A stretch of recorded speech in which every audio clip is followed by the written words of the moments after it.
বিসমিল্লাহ ইন্নাল হামদুলিল্লাহ নাহমাদুহু ওয়া নাস্তাঈনুহু ওয়া নাস্তাগফিরুহু ওয়া নাউযু বিল্লাহি মিন শুরুরি আনফুসিনা ওয়া মিন সাইয়্যাতি আমালিনা মান ইয়াহদিহিল্লাহু ফালা মুদিল্লা লাহু ওয়া মান ইউদ্লিল ফালা হাদিয়া লাহু ওয়া আশহাদু আল লা ইলাহা ইল্লাল্লাহু ওয়াহদাহু লা শারীকা লাহু ওয়া আশহাদু আন্না মুহাম্মাদান আবদুহু ওয়া রাসূলুহু আম্মা বা'দ ফা ইন্না খায়রাল হাদিসি কিতাবুল্লাহ ওয়া খায়রাল হাদী হাদিয়ু মুহাম্মাদিন সাল্লাল্লাহু আলাইহি ওয়াসাল্লাম ওয়া শাররাল উমুরি মুহদাসাতুহা ওয়া কুল্লু মুহদাসাতিন বিদআহ ওয়া কুল্লু বিদআতিন দালালাহ ওয়া কুল্লু দালালাতিন ফিন্নার। আসসালামু আলাইকুম ওয়া রাহমাতুল্লাহি ওয়া বারাকাতুহু। আমাদের আজকের যে অংশটা আমরা পড়ার কথা ছিল বা পড়বো আমরা ইনশাআল্লাহ, এইটা হচ্ছে যদিও বইয়ের শেষের দিকে আসছি আমরা এখন, অলমোস্ট লাস্ট 1/5 আসি বইয়ের, 600 পৃষ্ঠার বই, প্রায় 550-600 পৃষ্ঠার বই, আমরা 450 পৃষ্ঠার দিকে আসি। এইটাই হচ্ছে আসলে এক্সট্রিমিজমের বা রিলিজিয়াস এক্সট্রিমিজম জানি আমরা পড়াশোনা করতেছি, ধর্মীয় চরমপন্থা, তার ভিতরে সবচেয়ে গরম ইস্যু অথবা সবচেয়ে বিতর্কিত ইস্যু বা সবচেয়ে বেশি কাজ্যা বলে না বাংলা ভাষায়, একটা কাজ্যার, ঢাকা ভাষায় কাজ্যার বিষয় হচ্ছে এটা। সেটা হচ্ছে যে শাসকের বিরুদ্ধে বিদ্রোহ কখন করা যাবে, কখন করা যাবে না, কখন শাসককে ডিপোজ করা যাবে, ওয়ালাইকুম সালাম, সরানো যাবে, কখন তাকে সরানো যাবে না, এইটা নিয়ে বিতর্কে কোনো শেষ নাই, বহু ধারা বহু মত। অথচ আমরা যদি খারেজিদের ক্যারেক্টারিস্টিক যদি দেখি, খাওয়ারিজ যাদেরকে বলি আমরা, আল্লাহ রাসূল সাল্লাল্লাহু আলাইহি ওয়াসাল্লাম যাদেরকে বলছেন যে দেখলেই পাইলেই হত্যা করতে বলছেন। অফকোর্স আপনারা আমার ছুরি নিয়ে বলেন, এটার একটা সিস্টেম আছে, এটা কনসার্টেড এফোর্ট, এটা স্টেটের এফোর্ট বা মানে সংঘবদ্ধ আমিরের আন্ডারে যারা থাকবে তাদের এফোর্ট। যাদের কথা বলছেন সেই খাওয়ারিজদের 1 নম্বর ক্যারেক্টারিস্টিক হচ্ছে শাসকের বিরুদ্ধে বিদ্রোহ। 1 নম্বর মানে অথরিটির বিরুদ্ধে বা শাসকের বিরুদ্ধে বিদ্রোহ করা। তাহলে ইসলামে এটা অত্যন্ত ভিন্ন একটা জিনিস, কিন্তু সময় বিশেষে এটা করতে হইতে পারে, বা সময় বিশেষে জায়েজ, সময় বিশেষে ওয়াজিব, সময় বিশেষে এটা ফরজ, কিন্তু এটা নিয়ে বহু ধারা বিতর্ক আছে। এমনকি আমাদের ভাইদের ভিতরে এই যারা আমরা টাইট নেট খুব একসাথে চলি, আমাদের দেখেন এখানে অনেক সময় অনেকে মাথাটা এরম দুলাইতেছেন, মানে একজন আসেন, আজকে আসেন নাই, মাঝে মাঝে আসেন, এইদিকে কোথাও থাকেন, তো ওনার অনেক প্রশ্ন। আমি বলেন যে আসেন একদিন বসি, ডক্টর সাইফুল্লাহকে নিয়ে, সবাইকে নিয়ে একদিন বসি, সরাসরি করেন প্রশ্ন, মানে এইভাবে মাঝখান থেকে বা এখানেও প্রশ্ন আসে দেখবেন প্রায় এটা নিয়ে। তো এটা অত্যন্ত একটা স্পর্শকাতর বিষয়, অ্যাট দ্য সেম টাইম এটা বিতর্কের ব্যাপার আর কি। কখন করা যাবে বিদ্রোহ, কখন করা যাবে না, কতটুকুকে বিদ্রোহ বলবো, কতটুকুকে বলবো না, বা কী করতে পারি, কোন সিচুয়েশনে কোনটা, এটা এত বেশি স্কলারলি একটা ব্যাপার যে আপনারা পড়াশোনা করে দেখবেন যে আপনারা আমার মতো লেমেন যারা, কোট আনকোট লেমেন যদি বলি আমাদেরকে, আমরা মানে আম জনতা, আমাদের আসলে এটা নিয়ে মানে জাস্ট স্কলারদের কাছে জিজ্ঞেস করা উচিত, নিজের কোনো মতামতই দেওয়া উচিত না, মানে এত ব্যাপার আর কি। তো এটা হচ্ছে এক্সট্রিমিজম ইন সোশ্যাল বিহেভিয়ার আন্ডারে আসতেছে, রিভোল্টিং এগেনস্ট দ্য রুলার্সদের, শাসকের বিরুদ্ধে বিদ্রোহ ঘোষণা করা, হোয়াটএভার। এখন ভায়োলেন্স কি বলি, ভায়োলেন্সের কি, ভায়োলেন্স কি বলবেন বাংলা বলেন একটু? সন্ত্রাস বলবো, আর কিছু আরো সুন্দর শব্দ খুঁজতেছি বাংলা। ভায়োলেন্স, সহিংসতা, রাইট? ল্যাবরেটরি স্কুলের বাংলা আসতে আজকে সহিংসতা। অনেক সময় আমি হাতড়ায় আসলে অনেক জায়গায় অনেক রকমের কথা বলি, তো হাতড়ায় কালকেও কি জানি শব্দ হাতড়ায় পাইতেছিলাম না। যাই সহিংসতা বলতে পারে, যে কোনো ফর্মের সহিংসতা হচ্ছে এক্সট্রিমিজমের একটা সাথে আসবে আর কি, মানে এক্সট্রিমিজমের সাথে যায় বা এক্সট্রিমিজমের সাথে কথা আসলে এটা আসবে সাথে, যখন আমরা ওয়াইডলি এক্সট্রিমিজম কথাটা বলি। এটার উপর যখনই কোনো একটা ঘটনা ঘটে, একটা বোমা হোক, একটা বিল্ডিং কোথাও উড়াই দিয়েছে, বা যেই জায়গায় হোক দুনিয়ার মানচিত্রে যখনই আসে, তখনই সেটাকে এখন বিশেষ করে এই বইটা কিন্তু আমি আপনাদের আগেই বলছি, সেপ্টেম্বর 11-এর আগে লেখা এই বইটা, 22-23 বছর বা একটু বেশি আগে লেখা, হিজরি হিসাবে হয়তো একটু বেশি আগে। অথচ তখনই উনি এটা বলতেছেন যে যখনই কোথাও এরকম কোনো একটা ঘটনা ঘটে, তখনই এটাকে ইসলামের সাথে কেমনে করে কোনো সম্পর্ক আছে কিনা সেটার একটা করে। ওকলাহোমা বোমিংয়ের কথা একটা ক্লাসিক এক্সাম্পল আর কি, একটা খ্রিস্টান লোক করছে, অথবা নরওয়ের যে ওই যে এক লোক মেরে ফেলো না অনেক লোকরে, একটা লোক, হ্যাঁ না স্কুল না, কোন হলিডে রিসোর্ট বা কিছুতে, হ্যাঁ হ্যাঁ। তো এই সমস্ত ঘটনাকে যেখানেই ঘটুক, মানে এগুলো তো সেপ্টেম্বর 11-এর পরবর্তী, আমি বলছি সেপ্টেম্বর 11-এর আগেও কথা বলতেছি, ইসলামের সাথে একটা ই করার চেষ্টা চলে। হ্যাঁ আইআরএফ, আইআরএফ কোনটা? ও আচ্ছা আইআরএ, হ্যাঁ এক সময় আইআরএর কথা ছিল, আইআরএর এটা খুব লিমিটেড, আইআরএর শত্রু খুব লিমিটেড, আইআরএর শত্রু লিমিটেড, আর আইআরএ কে যারা শত্রু মনে করে তারাও লিমিটেড, শুধুমাত্র গ্রেট ব্রিটেন। আইআরএ কি শুধুমাত্র গ্রেট ব্রিটেন, আমেরিকায় যেমন আইআরএ অ্যাকসেপ্টেড, আইআরএ কে ফান্ডিং করতো আমেরিকানরা, because most of the powerful Americans R Irish. Irish আপনি জানেন, ওই ওই আমি ভুলে গেছি ছবিটার নাম কি বলেন তো, দলে দলে মানুষ যে যায়, টম ক্রুজের ছবি, আল্লাহ মাফ করুন সিনেমারই বলতেছি, এটা একটা ক্লাসিক ছবি ছিল, মানে ওই আইরিশ এক্সোডাসটা দেখাইছিল তারা, ভুলে গেছি আমি নাম কি জানি। ও আয়ারল্যান্ডের পপুলেশন এখনো ওই পর্যায়ে পৌঁছায় নাই যেটা ওই সময় ছিল আর কি, যে দুর্ভিক্ষ হয়েছিল এবং মহামারী হয়েছিল, অনেক রকমের সোশ্যাল ছিল, যে দলে দলে জাহাজ ভর্তি করে লোক আমেরিকায় গেছে তখন, এবং ওয়ান অফ দ্য ছিল দিন পালন করতেও গেছিল তারা, কিন্তু দিন পালন করতে মানে তাদের দিন পালন করতে, তারা মনে করছে যে একটা নতুন দেশে আমাদের ইচ্ছার মতো স্বাধীনভাবে আমরা দিন পালন করতে হবে, ক্যাথলিক বেসিক্যালি আর কি। তো আইআরএর ফিল্ডটা হচ্ছে শুধুমাত্র গ্রেট ব্রিটেন, গ্রেট ব্রিটেনে কিছু হলে আইআরএ, এর বাইরে না। হ্যাঁ কিন্তু তারপরে ওদের ফিল্ড কিন্তু শুধুমাত্র ওইটুকু, গ্রেট ব্রিটেন, এর বাইরে কিছু না, আইআরএ বাইরে কিছু করে না।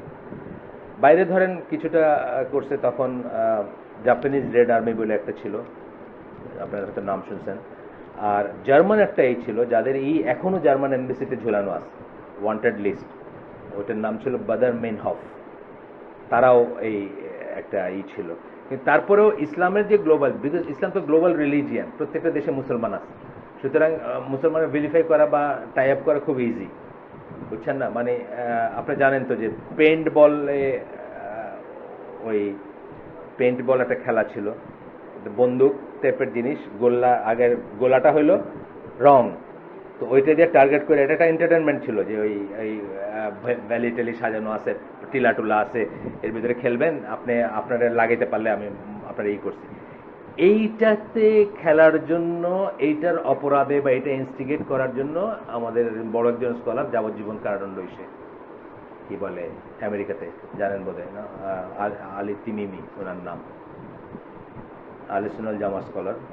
এইটা নাকি উনি ইনস্টিগেট করছেন মানুষকে to train up and go for জিহাদ, এই কথার জন্য ওনাকে লাইফ সেন্টেন্স আমেরিকান। এই যে জিনিসগুলো, এইগুলা মানে ভেরিফাই করে আমাদের দেশে, আমাদের বাইরে যাওয়ার দরকার নেই, আমাদের দেশে আমরা দেখলে বুঝি যে ইসলামের আয়ও জানে না সেও বলতেছে যে সন্ত্রাসের কোনো স্থান নাই, মিনিং ইসলাম, মানে ইসলাম ইজ ইকুইভ্যালেন্ট টু সন্ত্রাস। এই যে জিনিসটা হয়েছে, এটা নিয়ে আলোচনা, বা এটাতে কতটুকু কোনটা ঠিক বা বেঠিক, এটা নিয়েই। এরপরে বলতেছেন যে some people claim they are completely innocent of such deeds, another group accuses them completely even if there is no evidence to support it. কোনো মানুষ বলবে যে মুসলমানদের এটার সাথে কোনো সম্পর্কই নেই, এটাও ক্লেম করে, কিন্তু এটাও একটা মিথ্যাচার না হলেও এটা একটা কি বলবো, মানে ইমাজিনেটিভ জিনিস। অবশ্যই আছে, মুসলমানদের সম্পর্ক তো আছেই, কোনো মুসলমানদের তো আছে, সবসময়ই ছিল, এখনো আছে, খারেজিদের সময় ছিল। আপনারা যদি হিস্ট্রি পড়েন আপনারা দেখবেন যে সমস্ত কাজ তারা করছে এগুলো কল্পনা করা যায় না। তারপরে অ্যাসাসিনস, যদিও এরা শিয়া ছিল, হাসাসিনস আর কি, যাদের ওখান থেকে অ্যাসাসিন নাম আসছে, তারা পাহাড়ের উপর থাকতো, বাতেনি শিয়া ছিল, সমানে গুপ্ত হত্যাটা মানে তাদের ছিল। মানে যদি শিয়াদেরকে মুসলমান ধরে নেই একটা ওয়াইডার আমব্রেলার আন্ডারে, অন্তত বিদেশিরা তো তাকে মুসলমানই বলবে, আর বিদেশির চোখে তো সে মুসলমানই। সেই হিসাবে একদম যে আমাদের হিস্ট্রি নাই তা না। জামালউদ্দিন আফগানি বলে একজন ক্যারেক্টার আছে, আপনারা তো নাম শুনছেন, মানে অনেকে তাকে হিরো মনে করে, বাংলাদেশে বই লেখা আছে তার উপরে, ওই যে শাহ আব্দুল হান্নানের সংকলনে বই আছে, আমার শ্বশুরেরও 2 ছত্র আছে ওইটার নিচে। তো জামাল যারা বোঝো, যিনি উনি ওর উপর একটা লেকচারে বলতেছেন যে মুসলিম ওয়ার্ল্ডের, মডার্ন টাইমের মুসলিম ওয়ার্ল্ডের প্রথম টেরোরিস্ট হচ্ছে জামালউদ্দিন আফগানি, সে ইরানিয়ান ওই রাষ্ট্রযন্ত্রের হত্যা করতে চাইছিল আর কি। তো এই যে ব্যাপারগুলো, এগুলো আছে, নাই যে তা না। আবার ঢালাওভাবে ধরেন 99.99% মুসলমানের সাথে আসলে ভায়োলেন্সের কোনো সম্পর্কই নেই, কোনো সম্পর্কই নেই। যে ভায়োলেন্সের কথা আমরা বলি বা যে ভায়োলেন্সের কথা এখন আলোচনা বা পলিটিক্যাল ভায়োলেন্স যেটা, এই যে আমাদের হুজুরগুলা, কওমি মাদ্রাসা হুজুরগুলা আগামী 5000 বছরেও তারা কোনোদিন পাওয়ারে যাবে এটার কোনো কল্পনা নেই তাদের, বা তাদের কোনো ফিকির নেই। দে আর লিস্ট বদার্ড অ্যাবাউট দিস। এবং কওমি মাদ্রাসার এইটা জানেন আপনারা যে কওমি মাদ্রাসার সূত্রপাত কিন্তু এইভাবেই হয়েছে। যখন ব্রিটিশ তাদেরকে উপরে চাপাই দিতে চাইলো, দেয়ার কালচার, দেয়ার এডুকেশন, তাদের সব কিছু যখনই করতে চাইলো, সেটার একটা রিকয়েল হিসাবে বা রিয়েকশন হিসাবে তারা কি করলো, যে আমরা ইংরেজি পড়তাম না, আমরা তাদের সাথে মিশতাম না, আমরা, বুঝছেন না, ওই চাপরাশির মাথায় পাগড়ি পরাই দিল, মানে যতভাবে মুসলমানদের হিউমিলিয়েট করতে পারা যায় তা করতে শুরু করলো ব্রিটিশ। তখন একটা রিয়েকশন হিসেবে তারা নিজেদেরকে আলাদা করে ফেললেন, এই দেওবন্দি যে ট্রেন্ডটা বা কওমি মাদ্রাসার যে ট্রেন্ডটা। ইট ওয়াজ রাইট, এটা কিন্তু রং ছিল না। আমি 100% রাইট বলতাম যদি তারা এর সাথে শুদ্ধ ইসলামিক জ্ঞানের এইটা যুক্ত করতে পারতেন, যেটা তারা পারেন না, যেখানে তারা ফেল করে গেছে।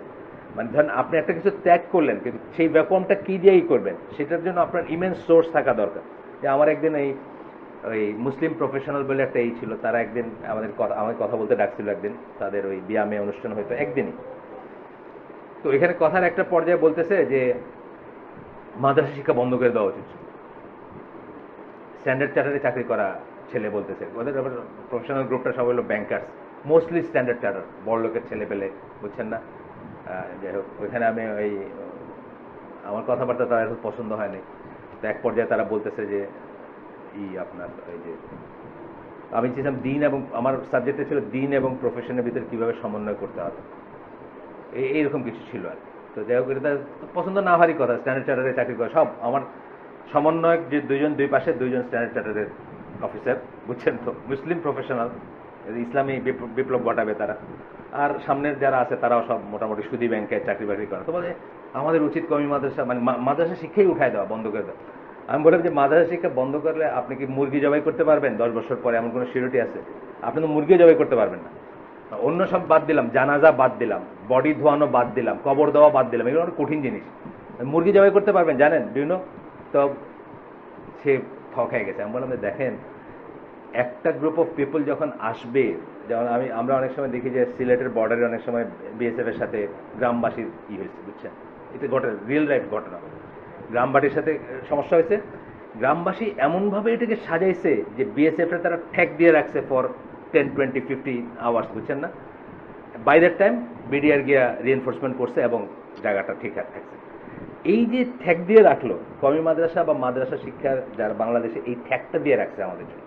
আর নাইলে আমরা আজকে মুরগি জবাই করতেও জানতাম না। তারা ক্যারি করছে, তবে তাদের ফল্ট আছে, তাদের দোষ আছে, আমরা স্বীকার করি। আমরা বলি যে তাদের আকীদায় সমস্যা আছে, তাদের মানহাজের সমস্যা আছে, কিন্তু ব্রিটিশ টাইমের পরে এরা এই যে ব্যারিয়ারটা দিয়ে রাখছে দেখে আজকে আবার আপনার পর্যন্ত দিনের একটু হইলেও আসছে এই থ্রুতে। নাহলে পুরাটাই আমাদের সৌদি আরব থেকে আনতে থাকে এখন, বুঝছেন না, মুরগি জবাই সৌদি আরব থেকে আনতে। তো এই জিনিসটা তাদের ঠিক কারেক্ট ছিল, তাদের এইটা এই কওমি মাদ্রাসা সম্বন্ধে বলতে গিয়ে বললাম যে তাদের স্ট্যান্ডটা কারেক্ট ছিল, কিন্তু যেটা তারা পারে নাই সেটা হচ্ছে যে ওইটার জায়গায় সহিশুদ্ধ ইসলামিক জ্ঞান আনতো, একটা সলিউশন দিত how to live in society, যেটা আজও তারা পারেনি। আজও তারা কি করছে, আজও তারা সোসাইটিকে এক ধরনের তাকফির করেই কিন্তু বাঁচতেছে। হ্যাঁ, এটা আমার না, এই ব্যাংক আমার না, এই পোস্ট অফিস আমার না, এই বিল্ডিং আমার না, এই মতিঝিল আমার না, বিজনেস ডিস্ট্রিক্ট আমার না। ঠিক আছে, আমিও বলি আমার না, কিন্তু তারপরেও একটা সলিউশন দিতে হবে how to live in this society, এইটা তারা কিন্তু দিতে পারে নাই। এবং আজ থেকে 5000 বছরে তাদের কোনো প্ল্যান নাই যে তারা কোনোদিন কোনো গভর্নমেন্টের ক্ষমতা দখল করবে। অথচ এদেরকে কিন্তু আপনার পলিটিক্যাল রিজনে কিন্তু টেরোরিস্ট বানায়া বা বানায়া মানুষের লেখালেখি করতেছে, বাইরে তাদেরকে এভাবে পরিচয় দিচ্ছে, বা তাদের একটা রিজন আছে পরিচিত হওয়ার, এরকম মানে কতগুলো রিজন খাড়া করতেছে যে এই মানুষগুলোর সাথে যারা সম্পৃক্ত তারা সবই। এটার উপর ওই লেখাটা একদিন পড়ি আমরা এখানে, না, ফরহাদ মাজারের ওই লেখাটা, চিন্তা বলে একটা ম্যাগাজিন আছে, দেখছেন, খুব কম বিক্রি হয়, এই জন্য দেখবেন না আর কি। ফরহাদ মাজারের ওইখান থেকে বাইরে হয়তো 50-100 কপি বিক্রি হয়, হলে না। ওইটাতে সে একটা লিখছিল যে কওমি মাদ্রাসার স্টুডেন্টদেরকে একটা দেখছে যে মাদ্রাসা একটা ছেলের বন্দুক ধরছে, আরও ওর পাঞ্জাবি উঠায় দেখাইতেছে যে কিছু নাই, এই বাচ্চা ছেলে 12-14 বছর। বলছে এই ছেলের স্লাইটেস্ট কোনো আইডিয়া নাই, মানে পলিটিক্স কারে বলে, পলিটিক্সের প্রসিডিওর কি, ইসে যাওয়ার কি, অথচ তারে ভেরিফাই করেছে। অ্যাকচুয়ালি তারে ভেরিফাই করা মানে কি, একটা ক্লাসকে ভেরিফাই করতেছে, একটা ক্লাসকে করতেছে। সেই ক্লাস একদিকে যেমন লোয়ার মিডল ক্লাস এই দেশের বেস যারা তাদেরকে, আরেকদিকে আপনার মুসলিম আইডেন্টিটি, দুইটাকে করতেছে। সুন্দর করে লেখা ওটা, আমার খুব প্রিয় আর্টিকেল ওটা। এই জন্য শামীমকে দিয়ে আমি পুরানা দুইটা, আমারটা ওইটা আরেকজন দিছিল, পুরানা দুইটা সংখ্যায় না সে আর্কাইভে রাখছি আর কি, আপনাদেরকে একদিন দেখাবো ইনশাল্লাহ নিয়ে এসে। যাই হোক, ফিরে আসি আমরা আমাদের পয়েন্টে। একটা গ্রুপ বলে যে কোনো সম্পর্ক নেই, আর একটা গ্রুপ বলে যে they go so far in describing the Islamic groups as violent that they start predicting what they will do in future. মানে ইসলামিক গ্রুপ বলেন বা সমষ্টি বলেন, তাদেরকে সব কিছুই দায় দায়িত্ব তাদের উপর দিয়ে, মানে এরা ভবিষ্যতে এটা করবে এটা করবে এটা করবে। যে জুজুর ভয় আপনারা এখন দেখেন আমাদের দেশে দেখাইতেছে না, আমাদের দেশে যারা আতের, যারা বামপন্থী, যারা কমিউনিস্ট, যারা সোশ্যালিস্ট, তারা প্রত্যেকটা কথায় আপনাকে ভয় দেখাচ্ছে যে এটা হলে এটা হবে, এটা হলে এটা হবে, এটা হলে এটা হবে। একদিন একজন পার্লামেন্টে বলছে, এই পার্লামেন্ট না, আগের পার্লামেন্টে, যে এরা পাওয়ারে গেলে কী হবে, মানে জুজুর ভয়, মানে বলতেছে এদের কথা কিন্তু বোঝাচ্ছে ইসলাম অ্যাজ এ হোল। ফেসবুক থাকবে না, ইন্টারনেট থাকবে না, চ্যাট থাকবে না, আপনার শেষ পর্যন্ত সে বলল প্রেম প্রীতি থাকবে না, একটা বয়ফ্রেন্ড তার গার্লফ্রেন্ডের হাত ধরে রাস্তায় হাঁটতে পারবে না, মানে এই জুজুর ভয় দেখাচ্ছে। এবং জুজুর পিছনের এইটা কি, ইসলাম, এইভাবে দেখাচ্ছে। সেও মুসলমান, তারও দাঁড়িয়ে আছে, yes, I don't know what দাড়ি দ্যাট ইজ, বাট দাঁড়িয়ে আছে তার, সেও মুসলমান। They said that if those groups were to take over the reins of government, they would rule the people with terror and respond to every counter view with force. ঠিক এই কথাটাই বলছিল। এই বই তো সেপ্টেম্বর 11-এর 22 বছর 23 বছর আগে লেখা, মানে এটা নতুন কিছু না, এটা চলে আসতেছে। এটা গামাল আব্দুল নাসির করে গেছে, আনোয়ার সাদাত করে গেছে, সিসি করতেছে এখন, বুঝছেন না? এই যে জুজুর ভয়, এটা দেখাই আসছে। আলজেরিয়ায় দেখাইছে, তারপরে আপনার টিউনিশিয়া দেখাইছে, তুরস্কে দেখাইছে, আমাদের দেশেও দেখাবে।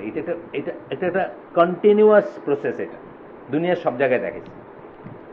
এমনকি পাকিস্তানে তো বেসিক্যালি ওই যে আবুল হোসেন ভট্টাচার্য, হ্যাঁ, আমি কেন ইসলাম গ্রহণ করলাম না, উনি খুব সুন্দর করে বলছে যে এই দেশ তো আমরা চাইনি। ওনার মা ওনারে বলছে, ওনার হিন্দু মা, ওনারা বলছে তুই মানে তোরা কি এই জন্য এইসব করছিস, মানে এটা তো জাস্ট আরেকটা সেকুলার দেশ হয়েছে, মানে ইসলামের তো কোনো দেশ হয় নাই পাকিস্তান যখন হইল, আর হওয়ার কোনো কথাও না। কারণ পাকিস্তানের লিডার কারা? কাফের দেশে শিক্ষিত হয়ে আসা ইরা generals, barrel chested generals, Sandhurst, Ayub Khan, তারপরে আপনার ইস্কান্দার মির্জা, ইয়াহিয়া খান, নামগুলো আপনি দেখেন না, আজম খান। আর পয়লা নম্বর যিনি কে? বাবায় আজম, কায়দে আজম। আপনারা জানেন তো না, উনি ইসমাইলি শিয়া ছিলেন, কিন্তু ওনার দিয়ে ইসলাম প্রতিষ্ঠা হবে কোনোদিন? ইসলামের সাথে ওনার কী সম্পর্ক? ইসমাইলি শিয়ার সাথে ইসলামের কী সম্পর্ক? ইসমাইলি শিয়াকে শিয়ারাও মুসলিম মনে করে না, মানে আমরা তো প্রশ্নই ওঠে না, শিয়ারাও তাদেরকে মুসলিম মনে করে না।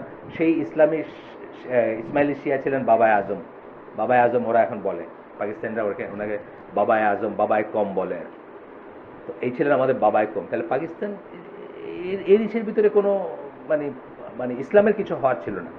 যাই হোক, এই জুজুর ভয়টা দেখায় কারা? এই শিক্ষিত ক্লাসটা, সো কল্ড ক্লাসটা। কালকে একটা ওই জুনায়েদ, আমাদের ভাই, ওই সৌদি আরবে থাকে, ফোন করছিল, সিলেট থাকতে একদিন, বললো যে এরম ভাই আমি একটা একটা ওয়ার্কশপ করবো, বাচ্চাদের কি করে বড় করবে চিলড্রেন রেজিংয়ের উপরে, তা আপনি আমাকে 10-12টা পয়েন্ট দিন, ওই পয়েন্টগুলোটা আমি এক্সপ্যান্ড করে লিখব। তো এখানে আমি একটা দিয়েছিলাম যে কুফফারের ল্যাঙ্গুয়েজে চিন্তা, ভাবনা, ইমাজিনেশন, ল্যাঙ্গুয়েজের একটা ইমাজিনেশন আছে, কিন্তু এইগুলা করার থেকে বাচ্চাকে করবেন। ফর এক্সাম্পল ইংলিশ, 30 সেকেন্ডের ভিতরে একজন পাঠায় দিয়েছে যে আপনি এই কথাটা বললেন, এটার ভেরিফিকেশন দরকার। 30 সেকেন্ড যায়নি। তারপরে আমি আরেকটা দিছি আর কি, আরেকটা দেখছেন নাকি মেলগুলোকে? তারপরে আমি আরেকটা মেল দিছি, ওখানে faith has a language Mohammad al শরীফের অ্যাটাচ করে দিছি, আর ওয়ালাল বারা অ্যাটাচ করে দিয়ে 2টা পৃষ্ঠার কথা বলছি, যে এই 2টা পৃষ্ঠা একটু পড়ে দেখেন। 30 সেকেন্ডের ভিতর রিয়াকশন। ওই যে ব্রেনটা, মানে ওই বলছিল যে এই দেশ তারা আর ফিজিক্যালি শাসন করার দরকার নেই। এখান থেকে আইয়ুব খানরে নিয়ে সেনহার্সে ট্রেনিং দিয়ে পাঠায় দিছে, আপনার নাসিরে নিয়ে পাঠায় দিছে, সিসিরে নিয়ে পাঠায় দিছে, অন অ্যান্ড সো অন, যা আছে সবাই। আপনার এই দেশ রুল করার জন্য তার আর ফিজিক্যালি আসার দরকার নেই, এরাই তাদের এজেন্ডাগুলো বাস্তবায়ন করবে। এবং এরা কি ভয় দেখায়? এই ভয়টা দেখায় they state that if those groups were to take over the reins of government, এটা যদি কোনোদিন পাওয়ারে যেতে পারে, they would rule the people with terror and respond to every counter with force. Terror দেয়া আর ফোর্স দিয়া রেসপন্ড করবে। অথচ যারা ইতিহাস পড়েন তারা জানেন যে স্পেনের মুসলিম যেসব জুরা ছিল তাদেরকে যখন বিতাড়িত করলো তারা আবার মুসলিম দেশে গিয়ে আশ্রয় নিয়েছে, কারণ মুসলিমদের আন্ডারে তারা সবচেয়ে সেফ ছিল। এবং এখনও আপনারা অনেস্ট জু যারা, তাদেরকে যদি আপনি জিজ্ঞেস করেন যে মানে তোমরা কাদের সাথে থাকতে কমফোর্ট ফিল করো, এখনও তারা বলবে যে মুসলিমদের আন্ডারে তারা বেস্ট।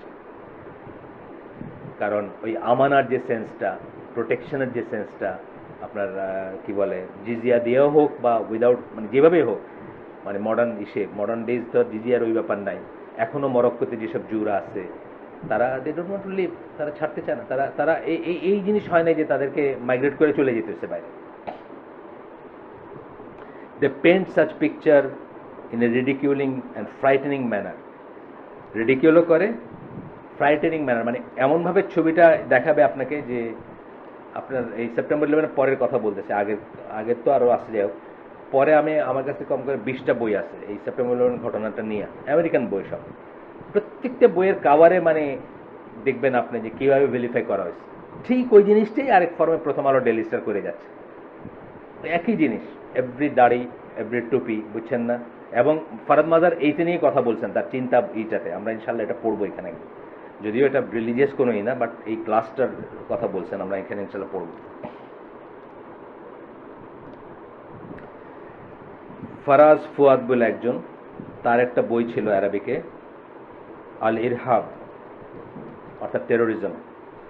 এই বইয়ের উপর একটা ছবি, মানে কাভারটা, যেটা আমি বলতেছিলাম, আমার কাছে যে বইগুলো আছে, একদিন নিয়ে আসবো না আপনাকে কাভার দেখাইতে, আমার কাছে যে বইগুলো আছে সেগুলোর মতোই। এই ছবিতে কি দিয়েছে, picture of a man with thick beard down to his নিজ, এই প্রায় হাঁটু পর্যন্ত লম্বা দাড়ি, ঘন দাড়িওয়ালা একটা লোক, wearing a short and garment, কাটা, এই যেটা মানে আপনার আমার মানে dream to be like that. আমাদের দাড়িটা আমরা ছেড়ে দিব, আমাদের পাটা এখানে কাটা হবে, মানে এক্স্যাক্টলি আপনারা আমারই ডেসক্রাইব করতেছে একটু অন্য ফর্মে। আচ্ছা, তারপরে কি বলতেছে, স্মিয়ার্ড উইথ ব্লাড, শরীরে রক্ত মাখা, জামায় টামায়, ক্যারিং এ আয়রন চেইন,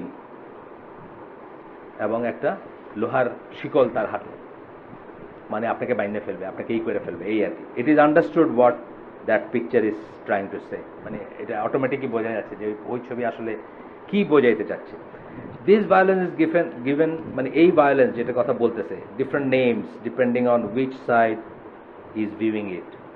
এই যে ভায়োলেন্সটা বা সহিংসতাটা, এটাকে ডিফারেন্ট নাম দেওয়া হয় কোন সাইড এটাকে দেখতেছে তার উপরে। আচ্ছা, এটা সত্যি কথা, এটা অস্বীকার করার উপায় নেই। যেমন ধরেন আমি পার্সোনালি, আমাকে যদি বলেন, আমি নাইরোবির এমবেসি বম্বিংটার থেকেই যে গ্রুপটা এটা করছে তাদেরকে টেররিস্ট বলে জ্ঞান করি। তার আগে পর্যন্ত করতাম না। তার আগে পর্যন্ত তারা নিয়মতান্ত্রিক জিহাদে লিপ্ত ছিল সোভিয়েত ইউনিয়নের এগেনস্টে।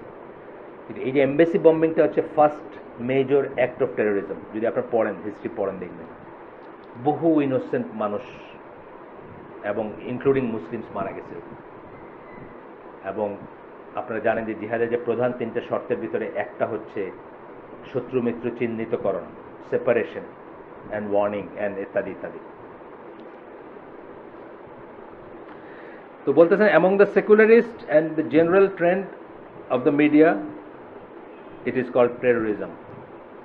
যে কোনো অ্যাক্টকে তারা টেরোরিজম বলবে, যে কোনো ভায়োলেন্সকে তারা টেরোরিজম বলবে। Those who have been accused of extremism call it জিহাদ। কিন্তু যাদেরকে ধরেন, আমি যে বললাম যে এই নাইরোবি বম্বিংটা মেজর অ্যাক্ট অফ ভায়োলেন্স অথবা টেরোরিজম, এটার উল্টা সাইডে যিনি আসেন তিনি কি বলবেন, এটা জিহাদ ছিল, এই কথাটাই বলতেছেন। তো আমি কিন্তু কাফেরের হয়ে বলিনি এই কথাটা, আমি মুসলিমের হয়ে কথাটা বলছি। আমি কাফেরের হয়ে বা কাফের মিডিয়ার হয়ে বলিনি এই কথাটা, আমি মুসলিমের হয়ে বলছি। যেভাবে আমি ঘটনাটা পড়ছি এবং যেভাবে ডেসক্রিপশনটা পড়ছি এবং আমাদের ডেসক্রিপশনে যেটা পড়ছি, মানে আমাদের মানে নিউট্রাল ডেসক্রিপশন যেটা, তাতে আমি বলবো এটা অ্যাক্ট অফ টেরোরিজম। বড় বড় স্কলার সবাই এগ্রিড, মানে যেসব স্কলারদের আমরা মানি, যাদের কাছে আমরা দিন নেই, তারা সবাই এগ্রিড যে এটা অ্যাক্ট অফ টেরোরিজম। আচ্ছা, এরপরে বলতেছেন neither term is completely appropriate and acceptable. এই দুইটাই কিন্তু কমপ্লিটলি অ্যাকসেপ্টেবল না। যে কোনো কিছুরে টেরোরিজম বলে দেওয়া, যেমন আমি বলতেছি না যে তারা আকিদা শুদ্ধ বা তারা আমি তাদের সাথে একমত, অথবা আমি তাদের একজন, অথবা আমি তাদের কষ্টটাকে প্রভোগ করি, কিচ্ছু না। তথাপি আমি বলবো যে হেফাজতে ইসলাম এর মানে মোটিভে কোনো টেরোরিজম ছিল না, কারণ তারা বাই নেচারই সেই জিনিস না। তারা ওই যে বললাম 5,000 বছরে তাদের কোনো প্ল্যান নাই যে তারা কোনোদিন ক্ষমতায় যাবে। এটা হলো এমন গ্রুপ অফ পিপল। আমি দেখছি কর্মমাদের সবখানে আছে না, আমাদের গ্রামে আছে। তারা বড় জোর ওই ওয়াজের সিজনে 2টা মুরগি 4টা লাউ এগুলোর থেকে, বুঝছেন না, ওই পয়সা উঠায়া মাদ্রাসাটারে কোনো মতে চালায়, মনে করতেছে খুব একটা মাশাল্লাহ খুব ভালো একটা কাজ দিচ্ছে। আর কাজ তো আমি বললাম কোনটুক ভালো এটা বললাম, ক্যারিয়ার হিসাবে তারা কাজ করছে ওভার 200 ইয়ার্স অথবা 150 ইয়ার্স অথবা 250 ইয়ার্স ক্যারিয়ার হিসাবে দিনটাকে ক্যারি করে নিয়ে আসছে। এবং তাদের ওই প্রথম রিয়েকশনটা আমি সাপোর্ট করি, ওটা ঠিক ছিল। আজকেও যদি হয়, ধরেন এই দেশটাকে দখল করে ফেললো, ধরেন ফর এক্সাম্পল রাশিয়া এসে দখল করে ফেললো এবং চাচ্ছে আপনার সবাইকে রাশিয়ান ভাষা শিখাইতে, কথার কথা, and Russian school, Russian skirt পরা মেয়েরা স্কুল কলেজ, বুঝছেন না, আপনি কি করবেন? আপনি ওইরকমই একটা করবেন, গোটায় নেবেন নিজেকে, গোটায় নেবেন অ্যাওয়ে ফ্রম দ্য সিস্টেম, নিজের টুকুকে মানে কুয়ান ফুসাকুম আহলিকুম নারা, নিজের এবং নিজের আহালকে ইসের থেকে বাঁচানোর জন্য যেটুকু করার চেষ্টা করবেন।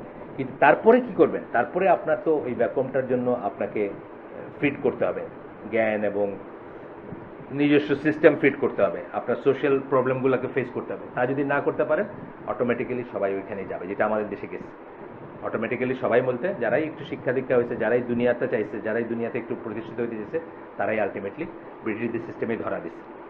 So much so that Aligarh Muslim প্রচণ্ড ইসলামের ক্ষতিকর বস্তুর ভিতর একজন আমি মনে করি ওনাকে, 3জন এই পৃথিবীতে 3জনের কথা মনে করি যে মুসলিম নাম নিয়ে যারা খুব বড় ড্যামেজ করে গেছে। মুসলিম নাম মানে একটা নাম আর কি, just.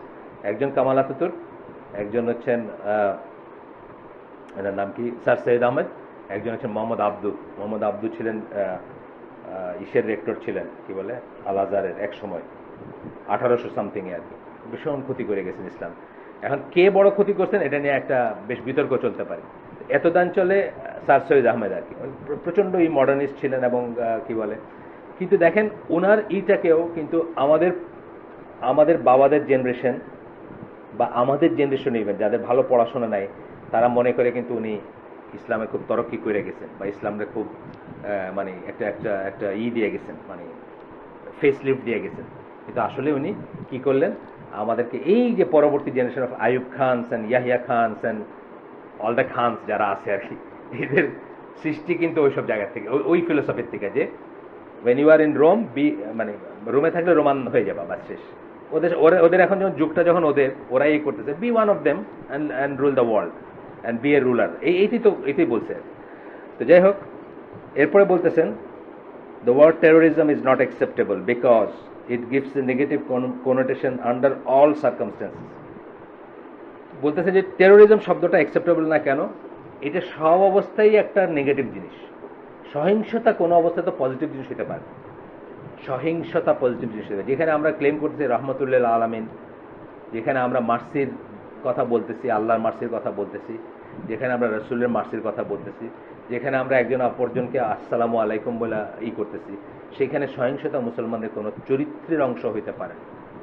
It is one thing যে মুসলিম প্রয়োজনে রুখে দাঁড়াবে। ওই যে আগে যেভাবে ডিসক্রাইব করতে, যে ওই স্পাইরা গিয়ে ডিসক্রাইব করতো যে রাত্রেবেলায় দিনের অশ্বারোহী, রাত্রে আর কি, মানে রাত্রের সেন্ট, এইভাবে ডিসক্রাইব করতো। কেন সেন্ট? তাহাজ্জুদে দাঁড়াইছে, চোখ দিয়ে পানি পড়তেছে, কাঁদতেছে আল্লাহর কাছে। দিনের বেলায় যখন তরবারি নিয়ে দাঁড়াইছে তখন তার সামনে কেউ দাঁড়াইতে পারবে। প্রয়োজনে মুসলিম এটা হবে, কিন্তু বাই নেচার মুসলিমের রাহমা থাকবে, বাই নেচার মুসলিমের ভিতরে মার্সি থাকবে। এটা হচ্ছে আল্লাহ রসুলের ক্যারেক্টারিস্টিক, আল্লাহর ক্যারেক্টারিস্টিক। আমাদের প্রত্যেকটা সম্ভাষণ, প্রত্যেকটা কথার ভিতরে এটা ফুটে আসে, বাই নেচার এটা থাকবে আমাদের ভিতরে। কিন্তু বাই নেচার এটা থাকা মানে প্রয়োজনে আমি কাজটা করতে পারবো না তা না। ধরেন আমি খুব মায়া, আমার মায়া একেবারে মানে একেবারে শেষ, আমার ভিতরে খালি মায়া, দয়া, ভালোবাসা। এখন আপনার একটা মানে ধরেন টিউমার হয়েছে, এখন যদি মুসলিম সোসাইটিতে একজন ডাক্তারও না পাওয়া যায় মায়ের লিগে এটা কাটতে পারবে না, এই মায়ের কোনো মানে আছে? না, এই টিউমারটাকে আপরুট করতে হবে প্রয়োজন হলে। সেই রকমভাবে আপনাকে যখন দরকার হবে তখন আপনি অবশ্যই দাঁড়াবেন, রুখে দাঁড়াবেন। কিন্তু জেনারেলি একটা মুসলিমের ডেসক্রিপশন হবে রাহমা। ইভেন ওমর রাদিয়াল্লাহু পর্যন্ত মতো মানুষ যাদেরকে অনেকেই হার্শ মনে করে, আপনার আদারওয়াইজ দেখেন যখন অন্য জায়গাটা আসছে তখন কি আসছে না। সামান্য একটা জিনিস ওনাদের চোখে পানি চলে আসছে, সামান্য একটা কষ্ট দিকে ওনাদের চোখে পানি চলে আসছে। আপনি পড়তেছেন তো এটা নাকি লাইফ, কি সাংঘাতিক সেন্সিটিভ ছিলেন ওনারা, কি সাংঘাতিকই ছিলেন মানুষের দুঃখ কষ্টের প্রতি। তো এই জিনিসটা ঠিক না। Sometimes using force is praiseworthy. এই যে বললাম টিউমার কাটাটা যেরকম প্রেজ ওয়ার্দি, একজন তো থাকতে হবে এই জিনিসটা, রক্ত বাইরে ফিনকি দিয়া স্টিল টিউমারটা কাটতে হবে। এই যে আমাদের শাখাওয়াত ভাই আছেন নিউরোসার্জন, আমি কল্পনাই করতে পারি না যে একজন মাথা আমি খুলছি, কিন্তু কাউকে তো খুলতে হবে। যদি এটা না থাকতো তাহলে তো শেষ, অতিরিক্ত প্রেম হয়ে যেত, সেই প্রেম আবার কোনো কাজে লাগতো না। যাই হোক, বলতেছেন যে কখনো কখনো ফোর্সটা praiseworthy, of course praiseworthy. এটা তো আমরা এমনি বুঝি, আমাদের বাচ্চাদের বেলায় বুঝি না। আমার বাচ্চাদেরকে যারা কোনোদিন কিছু বলতে পারে তারা বাচ্চাদের নষ্ট করে ফেলছে। সেলিম মর্গানের ওই যে লেকচারটার কথা আমি প্রায় বলি, ফ্যামিলি নিয়ে একটা লেকচার আছে, তো উনি বলতেছেন যে আজকালকার আমরা ওই ওয়েস্টার্ন ওয়ার্ল্ডের থেকে এগুলো পাইছি আর কি, যে বাচ্চাদের এটা বলা যাবে না, ওটা করা যাবে না, এটা করা যাবে না, এটা এরকম পেম্পার করতে হবে। তো বলে যে আজকাল বাচ্চাদের আমরা এমনই করছি যে আপনি কিছু বলতেছেন সে একটু শুনতেছে না, স্ট্রেট না করতেছে, তাকে মানে যা করে বাচ্চারা আজকালকে মুসলিম হোমে, এইটুক করার জন্যই কিন্তু আল্লাহ রাসূল সাল্লাল্লাহু আলাইহি ওয়াসাল্লাম এবং ওমর রাদিয়াল্লাহু আনহু ইবনে সায়াদকে দেখতে গেছিলেন যে সে দাজ্জাল। সে আর কিছুই করতো না, মুখে মুখে কথা বলতো। তো এখন মুসলিম ফ্যামিলিতে মুখে মুখে কথা বলা মানে দয়া কইরা তারা খায়, বাচ্চারা বাপের জন্য খায়, মায়ের জন্য খায়। আপনি দেখেন না এইসব সিন দেখবেন যে ও লেভেল দিয়া এরকম বাচ্চা বাইরেতেছে আর মা একটা নিয়ে আপনার ওই জুসের স্ট্র লাগায় দয়া করে মানে সে একটা সিপ দিবে এই জন্য দাঁড়ায় আছে। তো এই বাই দি স্ট্যান্ডার্ড ঘরে ঘরে দাজ্জাল বলতেছেন কি বলে সেলিম মর্গান বলতেছেন। মুসলিম বাচ্চারা এটা হওয়ার কথা না, বরং মুসলিম বাচ্চাদের একটা পরিচয় ছিল গোলাম, মানে যখন বড় হচ্ছে গোলাম মানে কিন্তু দাস না। আমাদের দেশে গোলাম মানে মনে করে দাস, কৃতদাস, তা না। কিন্তু গোলাম মানে হচ্ছে এই গ্রোয়িং আপ এইজের ছেলে যারা সার্ভ করে। এবং মুসলিম ফ্যামিলিতে এটা ছিল যে গেস্ট আসলে চাকর দিয়ে সার্ভ করতো না, নিজের বাচ্চারা সার্ভ করতে। আমরাই দেখছি আমাদের ফ্যামিলিতে একটু সম্মানিত কেউ আসলে কখনোই চাকর বাকর দিয়ে নাস্তা পাঠানো হতো না। এটা একটা ইনসাল্ট ছিল, চাকর বাকরের নাস্তা নিয়ে যায়। আমরা নিয়ে যেতাম, আমরা যখন বড় হচ্ছে আমরা চাটা নাস্তাটা যাই হোক নিয়ে যেতাম, আমরা কথা বলতাম, বসতাম। আজকাল তো এইসবের কোনো বালাই নেই। আপনার হয়তো আপনার ক্লোজেস্ট ফ্রেন্ডের বাসায় 3 ঘন্টা বৈশা বাইরে আসার সময় লাস্ট 30 সেকেন্ডে ছেলেটা বাইরে আপনার সালাম আলাইকুম আঙ্কেল বলে আবার ঢুকে গেল, তার সময় নাই লাইফ, কারণ খুব ইম্পর্টেন্ট কাজে সে ব্যস্ত, ভিডিও গেমের মতো এবং ইসের মতো ইম্পর্টেন্ট কাজগুলোয় ব্যস্ত সে। যাই হোক, বলতেছেন যে ফোর্স কখনো কখনো praiseworthy, such as the striving against the disbelievers in order to make the word of Allah supreme. আপনাদের আগেই বলছে আল্লাহর জমিনে আল্লাহর কথা সুপ্রিম হবে, এটা হচ্ছে আমাদের জীবনের একটা উদ্দেশ্য এবং লক্ষ্য। আমরা অ্যাচিভ করতে পারবো কিনা সেটা ডিফারেন্ট জিনিস। অ্যাচিভ করার মেথডোলজি আছে, অ্যাচিভ করার সময় আছে, অ্যাচিভ করার ধৈর্যের ব্যাপার আছে, অ্যাচিভ করার লং প্রসিডিউর আছে, সব ঠিক। কিন্তু এটা কিন্তু আমাদের জীবনের একটা উদ্দেশ্য যে আল্লাহর জমিনে আল্লাহর ওয়ার্ড সুপ্রিম হবে।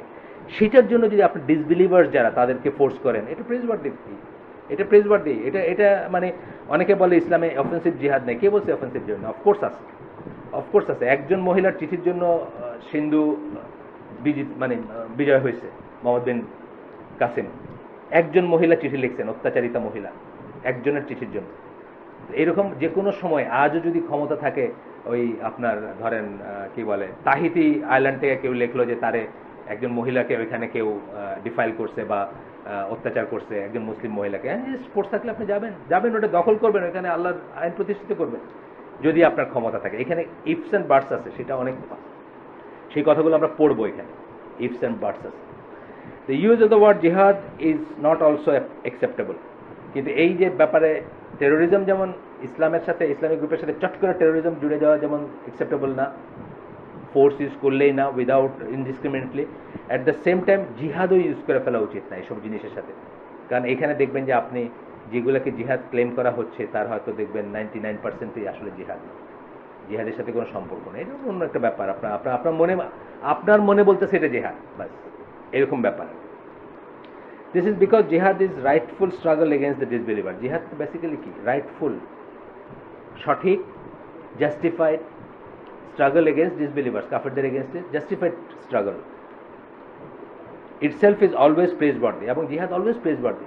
জিহাদ বলতে আপনার গলা যেন না কাঁপে, জিহাদ ইবাদতের একটাই, অবশ্যই প্রেজওয়ার্দি, অলওয়েজ প্রেজওয়ার্দি। ব্লেমওয়ার্দি হলে এটা জিহাদ না, সোজা কথা। ব্লেমওয়ার্দি যদি হয়ে থাকে এটা জিহাদ না, আপনার বুঝতে পারেন সমস্যা আছে কোথাও। এই জন্য আমি বললাম যে এমবেসি বোম্বিংটাকে আমি অ্যাক্ট অফ টেরোরিজম মনে করি, বিকজ এটা ব্লেমওয়ার্দি জিনিস ছিল, অনেক ইনোসেন্ট মানুষ মারা গেছে। এটা আমি জিহাদ বলে আমি এটাকে অ্যাকসেপ্ট করতে রাজি না। আমি নিজে ওইটাই আমি মনে করি first major act of terrorism September 11-এর মানে আগে দিয়া, মানে এই যুগের আর এই গোতে আমাদের চোখের সামনে হওয়া মেজর অ্যাক্ট অফ টেরোরিজম। তার আগে হয়েছে একটা লাক্সার, আপনারা জানেন বোধ হয়, লাক্সারে 66 বা 64 জন টেরোরিস্টকে মেরে ফেলছিল গামাল ইসলামিয়া, যে ইজিপশিয়ান। এটা 70s কোনো একটা সময় বা 80s হইতে পারে, আমি শিওর না, আমি দলিল দেখে বলতে হবে। এটাও অ্যাক্ট অফ টেরোরিজম। তুমি তাদেরকে ভিসা দিচ্ছ, তোমার গভর্নমেন্ট ভিসা দিচ্ছে। ভিসা দেওয়া মানে একটা মুসলিম দেশে তার আমানা। আপনি যদি শত্রু মনে করেন আপনি ভিসাই দিবেন না। আপনি যখন ভিসা দেওয়া মানে আর তাকে আমানা দিচ্ছেন, আপনি তাকে প্রোটেক্ট করবেন, সে আপনার গেস্ট, তাকে আপনি হট করে ইনডিসক্রিমিনেটলি মাইরে ফেললেন, মাইরে এটা জিহাদ no, I don't think Luxor massacre বলে এটাকে, দেখবেন আপনারা হিস্ট্রিতে পড়লে দেখবেন। গামাল ইসলামিয়া হচ্ছে ইজিপশিয়ান ওই টেরোরিস্ট ট্রেন্ডের ভিতরে একটা আর কি, যেটার চিফ ছিলেন ওমর আব্দুর রহমান, যে যিনি অন্ধ শেখ ইসে আছেন, এখন আমেরিকায় জেলে আছেন। নিউ ইয়র্কের টানেল এইবার না, এর আগে উনি নিউ ইয়র্ক টানেল উড়াইতে চেয়েছিলেন এবং টুইন টাওয়ার উড়ানোর একটা ষড়যন্ত্র করছিলেন বলে কথিত, আমি জানি না, কিন্তু উনি ছিলেন এটার চিফ আর কি। যাই হোক, তো এরপরে বলতেছে যে জিহাদ জিনিসটা হচ্ছে প্রেজওয়ার্দি একটা জিনিস, এটা কোনোদিন ব্লেমওয়ার্দি হইতে পারে না। ব্লেমওয়ার্দি কাজ যদি সত্যি হয়, মানে from Islamic point of view, of course তারা কি রে কাকে ব্লেমওয়ার্দি মনে করলো, আমি এটাই করি। তারা তো ধরেন কেউ কাপড় ছাড়া ঘুরতেছে, তারা যদি আপনি কাপড় পরতে বলেন তাহলে ওটা ব্লেমওয়ার্দি হইতে পারে তাদের কাছে, এটা না। আমাদের রেফারেন্সে কোনটা ব্লেমওয়ার্দি, আমাদের রেফারেন্সে কোনটা প্রেজওয়ার্দি? আমাদের রেফারেন্সে অ্যাক্ট অফ টেরোরিজম অবশ্যই, যেটাকে অ্যাক্ট অফ টেরোরিজম যদি বলি আমরা, সহিংসতা, যেটা অবশ্যই ব্লেমওয়ার্দি, যেটার কথা আমি বললাম, যে এমবেসি বোমিং অথবা লাক্সার মেসাকার বা এই ধরনের যেগুলো আছে, অবশ্যই ব্লেমওয়ার্দি। কিন্তু আমি বলতেছি মুসলমানদের পয়েন্ট অফ ভিউ থেকে জিহাদ হচ্ছে সবসময় praiseworthy. However the use of force is blameworthy in some cases, কিন্তু কোনো জায়গায় ফোর্স ব্যবহার করাটা ব্লেমওয়ার্দি, কোনো জায়গায়, সব জায়গায় না। আমরা তো বললাম কোনো জায়গায় করতে হইতে পারে। মোহাম্মদ বিন কাসেমের সিন্ধু বিজয় আমরা বললাম করতে হইতে পারে, করছে এবং ঠিক করছে এবং আরও করবে, পারলে এখনও করতাম আমরা। কিন্তু এই জিনিসটাই আবার কোনো জায়গায় ব্লেমওয়ার্দি হইতে পারে। আমরা জানানো ওই যে সিরিয়াতে গির্জা ভাঙ্গা মসজিদ বানায় ফেলছে, ওইটাকে আবার রিইনস্টল করে দিয়েছিলেন, জানেন বোধ এই ঘটনাটা, না অনেকে জানেন নাকি? সিরিয়াতে একটা গির্জা ভেঙে ফেলছিল, ওইটার জায়গায় মসজিদ বানায় ফেলছিল, সেটাকে আবার উনি করে দিয়েছিলেন। হ্যাঁ, ওমরের সময়, ওমরের সময়। কেন এটা? কারণ এইটা হচ্ছে একজন যারা আপনাকে জিজিয়া দিচ্ছে, জিজিয়া দেওয়া মানে কিন্তু তারা আপনার আমানার ভিতর চলে আসলো, আপনার প্রোটেকশন রাইট ইসের ভিতর চলে আসলো, এবং তখন তাকে তার ধর্মকর্ম করতে দিতে হবে। এটাই হচ্ছে নর্ম, তার প্রেমিসিসে তার মতো করে সে ধর্ম প্রচার করতে পারবে না, এটা কিন্তু আবার ভুল করেন না। আমাদের মিশনারি যেটা করতেছে এটা নো ওয়ে কোনো দিন পারমিটেড না, কোনো মুসলিম দেশে পারমিটেড হতে পারে না, কিন্তু তার ধর্ম সে করতে পারবে। প্রচার করা একটা জিনিস, এভাঞ্জেলিজম একটা জিনিস, সে আপনার ছেলেরে আপনার বউরে খ্রিস্টান বানাইতেছে একটা জিনিস, আর নিজেরটা করতেছে হলো আরেকটা জিনিস। সে নিজের ধর্মকর্ম করতে পারে। আলা কিতাব যারা, তাদেরকে করতে জিজিয়া দিলে বা যখনই আপনার ইসে আসবে, আপনার প্রজা হিসাবে আসবে, তখনই সেটা করতে পারবে। গেল। The Sharia name that is found in the book of Ahlus Sunnah is revolting against the rulers. খুরুজ আলাল হুক্কাম বলে, আমাদের একটা ল্যাঙ্গুয়েজ বলি আমরা, শাসকের অনুগত্য থেকে বের হয়ে যাওয়া, খারেজি কথাটা যেখান থেকে আসবে আর কি, পর বের হয়ে যাওয়া। Revolting against the rulers, the revolution does not have one ruling for all cases. এই যে কথাটা রিভোল্টিং এগেইনস্ট দ্য রুলার, এটার কোনো ইউনিফাইড রুলিং নাই, প্রত্যেকটা কেসে আলাদা আলাদা আলাদা আলাদা করে করতে হবে। কেস 1 জায়েজ হলে কেস বি না জায়েজ হতে পারে, কেস বি জায়েজ হলে কেস সি না জায়েজ হতে পারে, প্রত্যেকটা কেসকে ইন্ডিভিজুয়ালি ধরতে হবে। এই জন্য দেখেন সৌদি স্কলারদের আপনি যদি জিজ্ঞেস করেন যে আগামী ইলেকশনে বাংলাদেশে ভোট দিব কেন, ওনারা কি বলবেন? ওনারা বলবেন লোকাল স্কলারকে জিজ্ঞেস করো। আমি দেখছি এটা বলছেন, লোকাল যারা আলেম আছে তাদেরকে জিজ্ঞেস করো। কেন? দেয়ার মে বি এ মাসলাহাত, there may be a interest of the Muslim উম্মাহ ভোট দেওয়ার ভিতরে, এবং তখন তারা যদি বলেন তখন কি দিব, একটাই ব্যাপার যে আমরা পার্টিসিপেটরি ভোট দেওয়া দিই, আমি দল এ আপনি দল বি উনি দল সে, এটা দিব না। আমরা দিলে ব্লক ভোট দিব মুসলিমরা। কেন? ইসলামের স্বার্থে দিব, এবং স্বার্থ থাকতে পারে, এইরকম একটা ইলেকশনও থাকতে পারে। যেসব ইলেকশন হয়ে যাচ্ছে এরকম একটা ইলেকশনও কখনো থাকতে পারে। তখন লোকাল স্কলাররা যদি বলেন, মানে যাদেরকে আমরা স্কলার মানি, তারা যারা মুস্তাহিদ আলেম, তারা যদি বলেন হ্যাঁ আপনাদের সবাই গ্রুপ এ বা গ্রুপ বি কে ভোট দেওয়া উচিত, যাতে ইসলামের এই স্বার্থটা আপল থাকে বা আপহেল থাকে, আপনাদের তখন ভোট দিতে হইতে পারে। এই জন্য ওনারা কিন্তু, যদিও ডেমোক্রেসি পার্টিসিপেটরি ভোট বা ডেমোক্রেসি হারাম বা পার্টিসিপেটরি ভোট দেওয়াটা নাজায়েজ ইত্যাদি সব আছে, কিন্তু তারপরেও কখনো আপনাকে দিতে হইতে পারে। আর এটার একটা মানে যদি মিলে না 100%, আমি প্রায় আপনাদের বলছি, একটা ছোট্ট উদাহরণ দিই যে আমার সিলেটের রেফারেন্ডামটা, যা করে সিলেট বাংলাদেশের অংশ হয়েছে। ওই দিন যদি সবাই ভোট না দিয়ে হাত গোটায় বসে থাকতো, আজকে আমরা ইন্ডিয়ার অংশ হইতাম, যেটুকুই হয়েছে আর কি। তো ইট ইজ, আমরা যে গত বছর 47 সাল থেকে এই পর্যন্ত যে অন্তত নিজেকে বুক ফুলায় মুসলমান বলতে পারতেছি, আজানটা নির্ভয় দিতে পারতেছি, এটা তো বিকজ আমরা ইস্ট পাকিস্তান অ্যান্ড দেন বাংলাদেশের অংশ ছিলাম। আমি কাফেরের আন্ডারে থাকতাম, আমাদের ওই রকম কাতুর একটা অবস্থা হতো, তাই না? তো এই সময়টা, ওই সময় ভোট দেওয়াটা ওয়াজিব ছিল, ওই সময় ভোট দেওয়াটা রেফারেন্ডামে ওয়াজিব ছিল। যাই হোক, তারপর বলতেছেন যে একটা কোনো রুলিং না, instead its ruling differs depending upon whom the revolt is directed against and the intent of the revolution. দুইটা বললেন, কার বিরুদ্ধে আপনি বিদ্রোহটা করতেছেন আর আপনার ইন্টেনশনটা কি। 99.99% ক্ষেত্রে বাংলাদেশে, পাকিস্তানে, ইজিপ্টে, যে কোনো জায়গায় দুনিয়ার রেভলিউশনারি হচ্ছে ক্ষমতা দখল করা, ঠিক না? It's not nothing to do with Islam. আপনি কয়টা রেভলিউশন দেখছেন ইসলামের সাথে সম্পর্ক আছে? ক্ষমতা দখল করা, ক্ষমতা দখল করা, বাই এনি মিনস ক্ষমতা দখল করা, ক্ষমতায় যাওয়া। ক্ষমতা দিয়ে দিলে আর কোনো সমস্যা নেই। এই সোসাইটিতে যে ইভিলগুলো আছে, সেগুলোর মোস্ট অফ দ্য ইভিলস দল এ এবং দল বি দুইটার সময় ছিল না? সবসময় ছিল। কিছু কিছু দেখবেন আপনার দল এর বেলায় বেশি ছিল। আমি তো বলি, এই যে ডিশ কালচার, ডিশটা ওপেন করছে খালেদা জিয়া ওপেন করছে 91 সালে পাওয়ারে আসার পর। ইসলামের সবচেয়ে বড় 12টা যেগুলো বাজিয়েছে তার ভিতরে এটা একটা। কিন্তু এই দুইটা রেজিমের আন্ডারে আপনি দেখবেন, একটার, আমি দুই সাইডেই কথা বলতেছি, এক সাইডে বলতেছি না, যার পক্ষে যে আর, একটার বেলায় সে সোচ্চার হচ্ছে, আরেকটার বেলায় সে সোচ্চার হচ্ছে না, আরেকটার বেলায় সে তার সাথে চলতেছে, তাই না? কেন? Because it is not for Islam. ইসলামের জন্য হলে সে দুই সময় সোচ্চার হইত। ধরেন আপনি একটা অশ্লীলতা নিয়ে তখন সোচ্চার হলে এখন সোচ্চার হবে না, হারাম নিয়ে তখন সোচ্চার হলে এখন সোচ্চার, সবসময় হবে না। এক সময় আপনি চুপ করে আসেন, আরেক সময় আপনার সোচ্চার, এটা তো হইতে পারে। তাহলে ইসলামের জন্য না, it is for something else, আপনার পার্টির জন্য, আপনার দলের জন্য, আপনার ইজমের জন্য, অথবা আপনার রাজনৈতিক এজেন্ডার জন্য, যা আপনি মনে করেন সেটার জন্য। তো এই জন্য বলতেছেন যে রেভলিউশন কার এগেনস্টে, এটা ইম্পর্টেন্ট একটা জিনিস, আর আপনার ইন্টেনশন কি, এটা ইম্পর্টেন্ট জিনিস। এইটার উপরে ডিপেন্ড করে আপনার ফিকটা ভ্যারি করবে। তখন বলতেছেন যে আমরা এখানে আলাপ করব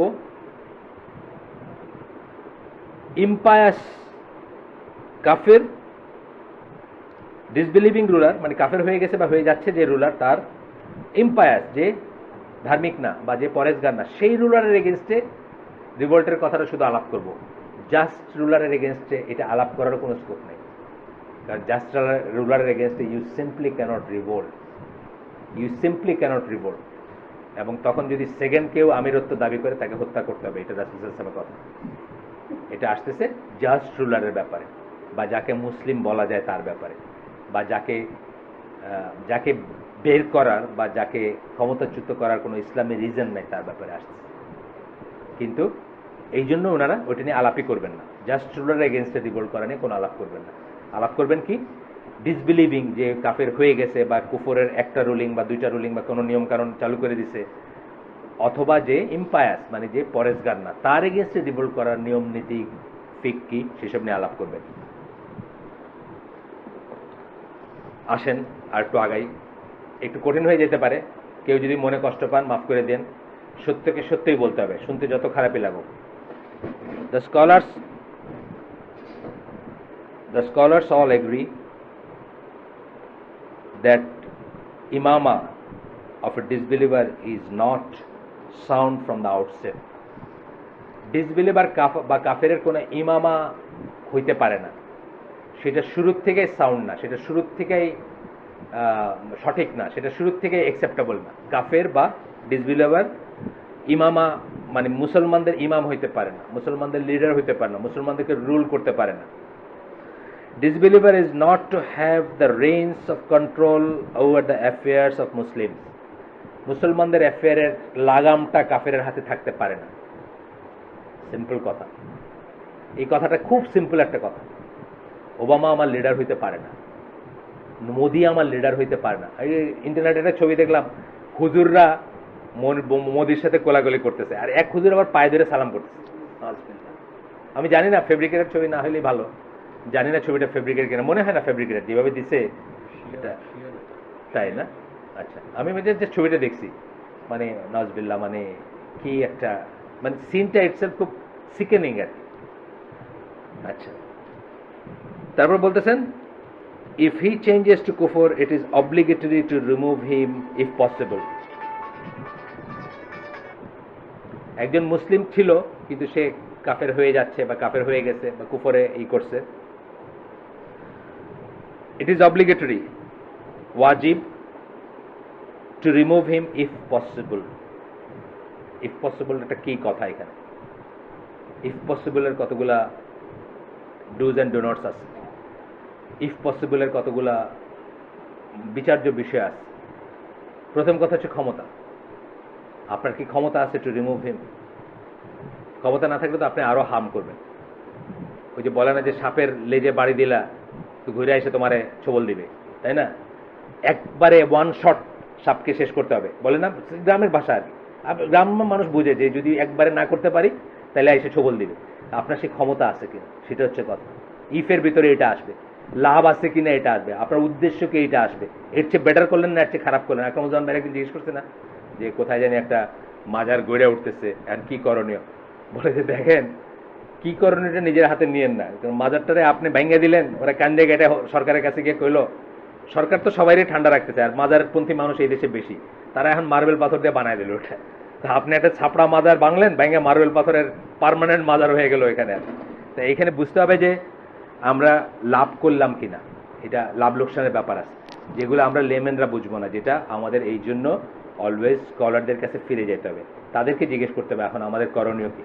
আপনারা জানেন যে হেফাজতের সময়টা আমাদের ভিতরে অনেক কনফিউশন দেখা গেছে। ইভেন আমাদের দিনী ভাইদের ভিতরে অনেকেই মনে করছেন যে ICD is not doing enough, বা আইসিডি যারা পেছনে তারাও নট ডুইং এনাফ, আরও ভোকাল না কেন, আরেকটুই না কেন। কিন্তু আমরা এই পয়েন্টগুলোকে কনসিডারেশনে আনছি এবং আমরা স্কলারদের সাথে আলাপ আলোচনা করছি এবং আমরা মাসলাহাত দেখছি, আমরা কতটুকুকে কি করব, মানে কোথায় ওয়ালাল বাড়ার কনসেপ্ট আমরা দেখছি যে তাদের শুদ্ধ যতটুকু ততটুকুর জন্য, তাদের শুদ্ধ যতটুকু, এটা আসলে নাড়াচাড়া করা হয়েছে, তো নাড়াচাড়া করাতে এটা লুজ কানেকশন হয়ে গেছে পিছনে। তাদের শুদ্ধ যতটুকু ততটুকুর সাথে আমরা সম্পৃক্ত হব যে কারো ব্যাপারে। এটা আমার বাবার ব্যাপারে এটা প্রযোজ্য, আমার বাবা যতটুকুতে শুদ্ধ আমি সেটুকুতে তার সাথে আছি মুসলিম হিসাবে। সামনে টানেন তো একটু, একটু সামনে, পুরা সেটটা। এটা এই যে নাড়াচাড়াতেই সমস্যা হয়ে গেছে, ঠিক আছে। আমার বাবার ব্যাপারে এটা প্রযোজ্য, আমার বাবা যতটুকুতে শুদ্ধ ততটুকুতে ইসলামের ব্যাপারে, ইসলাম পয়েন্ট অফ ভিউতে বলতে, ততটুকুতে আমি তার সাথে সম্পৃক্ত হব। যখনই উনি অশুদ্ধ কিছুতে আছে আমি আমার হাত দিয়ে ফেলবো, আমি বলবো যে না আপনার, আমি বলবো যে পিছনে একটু নাই, হ্যাঁ ঠিক আছে। এটা একদম স্মুথ ছিল। এই একদিন শনিবারে আসি, বাইরের কেউ এটা হাতাইছেন শুনলাম, আর শনিবারে কারো পছন্দ হয় না, উনি একটু অ্যাডজাস্ট করছেন, এই যে সাক্ষী হলো উনি, তো তারপরে থেকে এই সমস্যা হচ্ছে আর কি। এটা মাফ চাই নিয়েন সবার কাছে যে এটা একটু না ধরতে নেক্সট টাইম।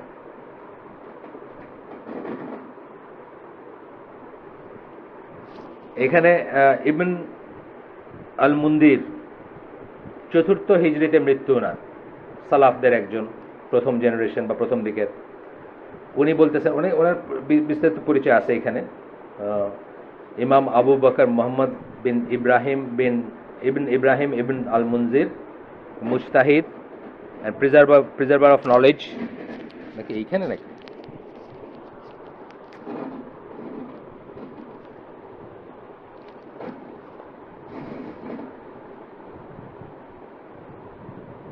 দাঁড়ান এক সেকেন্ড, একটা নতুন ফিতনা শুরু হইলো। ওই পিছনের তারটা, হ্যাঁ, আবার এখানে ধরলে দেখি ঠিক হয়ে যায়, নাকি এখানেই কোনো সমস্যা আমার?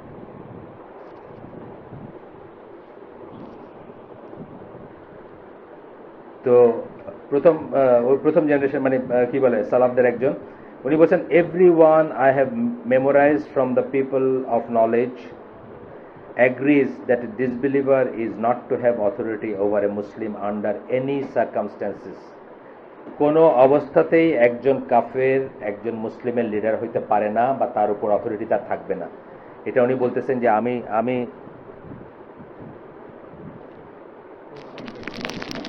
এই পয়েন্ট না, এই পয়েন্টটা কি দেখেন তো একটু প্লিজ, পরে দরকার হলে এটা চেঞ্জ করে আনা যায় নাকি দেখেন তো। এটা তো ঠিক ছিল, এটা এতদিন কোনো সমস্যা করে নাই।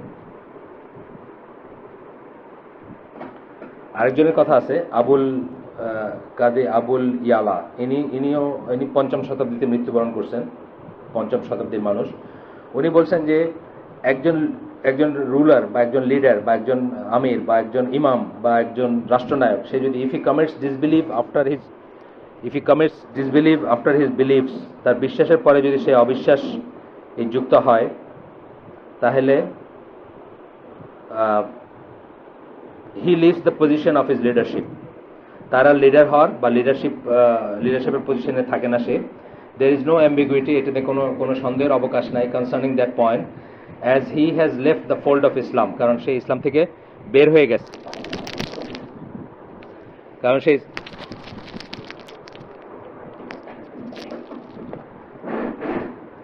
ইসলাম থেকে বের হয়ে গেছে, এবং and it is obligatory to give him the death penalty, তখন তার উচিত ডেথ।